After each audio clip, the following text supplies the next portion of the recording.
আসসালামু আলাইকুম। SMT blog and কুকিংয়ে সবাইকে স্বাগতম। যারা আমার ফেসবুক পেজ থেকে দেখছেন তারা আমার পেজটিকে লাইক ও ফলো দিয়ে পাশে থাকবেন, আর যারা আমার ইউটিউব চ্যানেল থেকে দেখছেন তারা আমার চ্যানেলটিকে সাবস্ক্রাইব করে পাশে থাকা বেল আইকনটি বাজিয়ে দেবেন।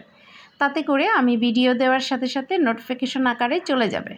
আর যারা অলরেডি সাবস্ক্রাইব করেছেন তাদেরকে জানাই অসংখ্য ধন্যবাদ। আজকের ইফতারিতে আমি বানাবো ডিম আলুর ডোনাট।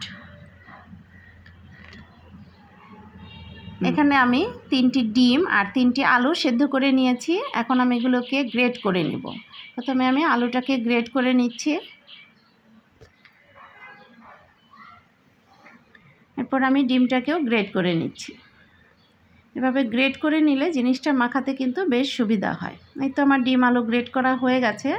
এখন আমি এখানে 2 টেবিল চামচ পরিমাণ পেঁয়াজ কুচি দিয়ে দিলাম, আর 1 টেবিল চামচ পরিমাণ কাঁচামরিচ কুচি দিয়ে দিলাম, 1/2 চা চামচ পরিমাণ লাল মরিচের গুঁড়া দিয়ে দিলাম, আর পরিমাণ মতো লবণ দিয়ে দিলাম। পেঁয়াজটাকে হাত দিয়ে আমি একটু চটকিয়ে নিচ্ছি। খুবই সহজ এই ডোনাটটা বানানো, খুব অল্প উপকরণে খুব দ্রুত হয়ে যায়। আর 1 কাপ পরিমাণ ব্রেড ক্রাম্বস দিয়ে দিলাম। এখন সবগুলো উপকরণকে হাত দিয়ে ভালোভাবে মেখে নিতে হবে। এই তো আমার মাখানো হয়ে গেছে। এখন আমি হাতের মধ্যে অল্প একটু তেল মাখিয়ে এটাকে ডোনাটের আকারে বানিয়ে নিব। প্রথমে আমি এটাকে একটু গোল করে নিলাম। এখন আঙ্গুল দিয়ে আমি ডোনাটের শেপে করে নিচ্ছি। এই যে দেখুন আমি কিভাবে করে নিলাম। একটা বানানো হয়ে গেল। এভাবে করে আমি সবগুলোকেই বানিয়ে নিয়েছি। আর এখানে আমি 2 টেবিল চামচ পরিমাণ কর্নফ্লাওয়ার নিয়েছি। একটু পানি দিয়ে কর্নফ্লাওয়ারটাকে আমি গুলিয়ে নিচ্ছি।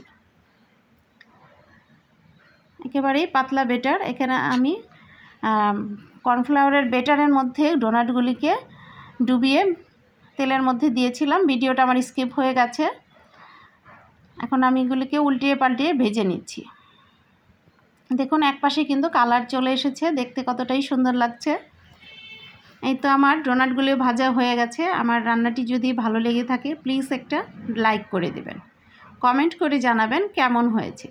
ফ্রেন্ডস অ্যান্ড ফ্যামিলির সাথে শেয়ার করে দেবেন। সবাই ভালো থাকবেন। আল্লাহ হাফেজ।